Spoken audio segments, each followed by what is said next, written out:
Yeah. We're starting with our top 5. That is right, Yay! everybody. I put it out as top 5 married couples, but it's top 5 relationships and movies. Married couples is just way smaller on the print. I should just put movie couples. I'll put movie couples. I can fix that. Okay. So we're gonna basically how we do this. We count down from our 5 to 1. Mary's first time doing our top 5. Thank you for joining in on that.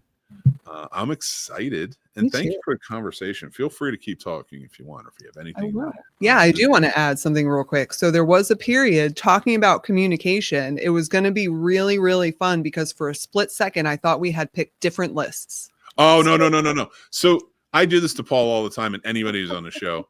I put parameters on my lists because I feel like there's such a broad spectrum. Like, I would love to do lists, not just like this is a good one for top 5 movie couples, but I want to do top 5 divorced couples. I want to do top 5 truly terrible people for each other that ended up in relationships, stuff like that. So like I always try to put parameters on it to kind of keep it. So I did keep to married. All of mine are married or get married in the end. All right, some of mine are married. But okay. I choose to believe that they all got married in the end.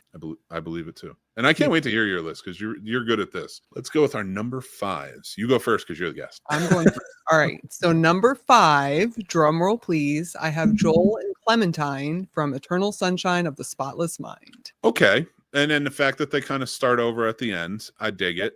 I like that. So I'm with it. My number 5 is Wesley and Buttercup. They're the only one that aren't married during. They get married at the end. Yeah. So that they are from of course, the Princess Bride. So that's my number 5. And what's your number? Oh, thank you. You're welcome. What's your number 4? Number 4, I hope this doesn't cause any conflict between us for being so low on my list, but I do have George and Mary from It's a Wonderful Life. And the only reason that they're so low is because to me, the story wasn't just about their relationship, or it didn't really focus so much on the marriage itself. It was a very big part of it, but that's why they were definitely on my list, but a little bit farther down. That is terrible. You shouldn't put it that far down the list. That's just horrible. So that's your number 4. My number 4 is Albert and Armand from The Birdcage. Interesting. That's a marriage. I don't care what anybody says. I don't care what was legal. And I don't know if it was legal in Florida in the 90s or not. But that was a marriage. And that was a great on-screen marriage. That's one of those ones where we're talking in the main topic about like the deceitfulness and stuff like that. And it does come out. And I'm not saying that the deceitfulness was right, but I feel like in that instance, it was warranted with the time, the company, and everything else. Yeah. So, but to me, conflict is important, right? Like to me, there was like a one thing the lesson was learned so quickly and they recovered from it so swiftly that I will be interested to see if they show up later on this. Okay. I like it. All right. So who is your number 3? Number 3, I have Adonis and Bianca from Creed. That's a good one. That's a good one, especially if you go through all their whole lives together. I like that. Sorry, please. Proceed. No, that's okay. I just love the support that they had for each other. They faced so many challenges, not only individually, but, together. And I just think it was such an example of mature love that I could not have them on my list. They're one of my favorite couples. I love that. Well, number 3 for me is actually George and Mary from It's a Wonderful Life. Okay. And the only reason they're number 3, and I kind of contest a little bit. I get it. It's about George's life, but I think the message in that isn't, and honestly, like with all the stoicism reading on and stuff like that, it's about appreciating those people, what you have and all the love that's in there.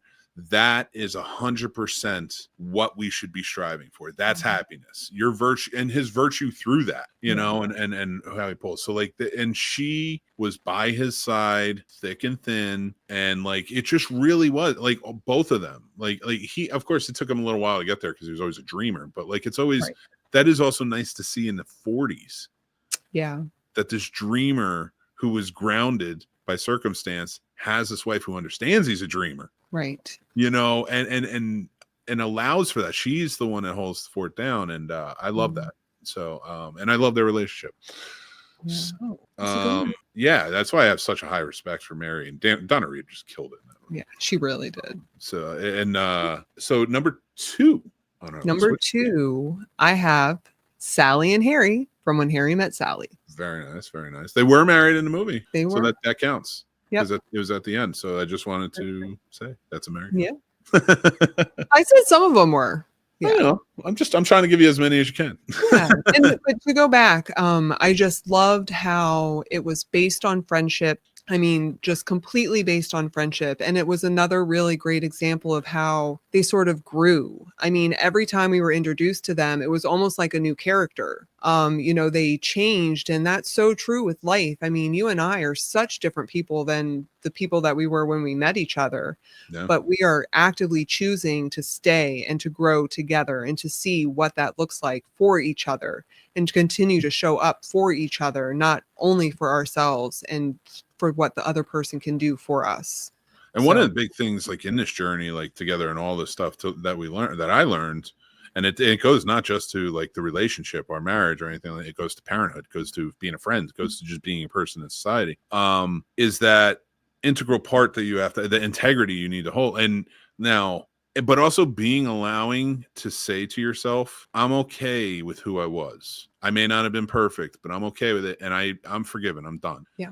Like I can shut the book on that. I don't care if people are out there mad at me. I don't care if people are out there upset with me. I shut the book on who that was because I know that. And to attribute to what's his name from Adam Yauch from the Beastie Boys. When he said, I'd rather be a hypocrite than the same person my whole life. And I think that's true to anybody. And, I'm just happy to have that growth, and I love, yeah, it is such a great quote. So number 2 on yours is great. I love that. And my number 2 is Edward and Sandra Bloom from Big Fish.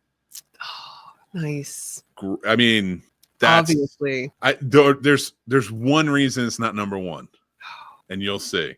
But there's such, if anybody hasn't seen Big Fish, go see Big Fish. Oh, it's such a good movie. It really is. Now, who's your number 1?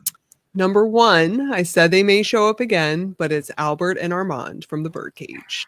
Love it. That's a great choice too. They're so good. They're so good. They're so good. They're And no, go ahead. If anything you want to say. No, I was just gonna say another really great example of support. I mean, when they're out at the cafe and Armand, I think it's Armand is walking and Robin Williams' character is trying to give him. I mean, it is just the epitome of #goals to me. They were supportive. They loved each other. They laughed. They were all about family. They did everything that they could to support and nurture their child. I just think that they didn't belittle each other.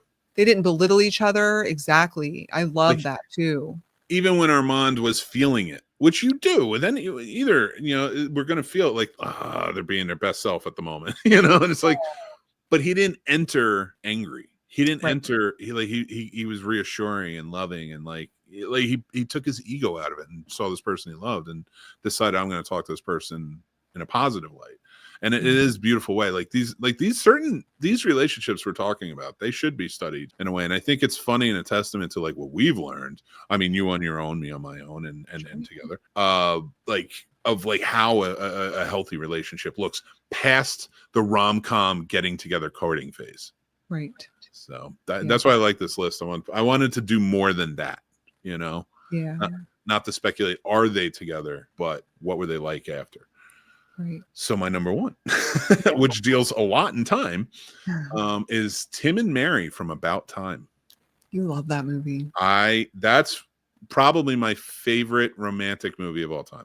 Yeah. Oh my God, I'm going to choke up thinking about it. I just love that movie and that ending with his dad. Oh, it's such a good movie. If nobody's seen it, it's got time travel. It's got great acting. It's got Rachel, what's her name, from McAdams from The Notebook. She's great. She's great in everything. She is so good. Domhnall Gleeson is great. Everybody is so good in that. That's a good one. It's such a great choice. And they are, because the thing I loved about it too is he never went back and tried to fix things with his wife. Right. He just let him play out. He went back to try and when all her paperwork was everywhere and stuff like that. And he was like, I can fix this. Like, I just gotta go. Right. But like, he never tried to change her Yeah. who she was. Yeah. And I love that when he made that change, just a little bit of a spoiler, but 3 years or older, that's the rule. When he gets to that point and he sees a different child and he realizes, I'm never going back again. Like, he had to fix it so that way he could get the child he knew back. And like, I hope that maybe alerts some people to go check this movie out. It's that well done. Yeah. But yeah, that's why it's my number one. I know I overtalked a little bit, but I don't think anybody's seen that enough, and I want to try and get the word out there. Yeah, So, that's a really good pick. thank you. Yeah, you had some great picks too. I really like these lists. Well done. Appreciate it. And is there anything you want to add about, or any honorable mentions you want to throw out there before we get started? Or? Ooh, yeah, I have a few. I have a few on my list. I have the typical Elizabeth and Mr. Darcy. Okay. Wesley and Buttercup were on my list. And Quincy and Monica from Love and Basketball were also on my list. Years. I haven't seen that since the 90s. We should watch that. That's such a good movie. That's a good movie. Yeah. I remember Omar Epps was in that, right? Yeah. Yeah. What is yours? So what are some of yours? I came up with my 5. Oh, okay. I don't like. I mean, I have other relationships that I like Sure. from movies, but I think I've just gotten week to week that is top 5. That I get so intense about making my 5 that I usually have extras, but I delete them real fast because I'm like, I'm not talking about these. Plus, we never get to honorable mention, so I'm glad you had some. Yeah. Paul's gonna be pissed. Paul. He never gets an. No, I'm just kidding. I love you, Paul.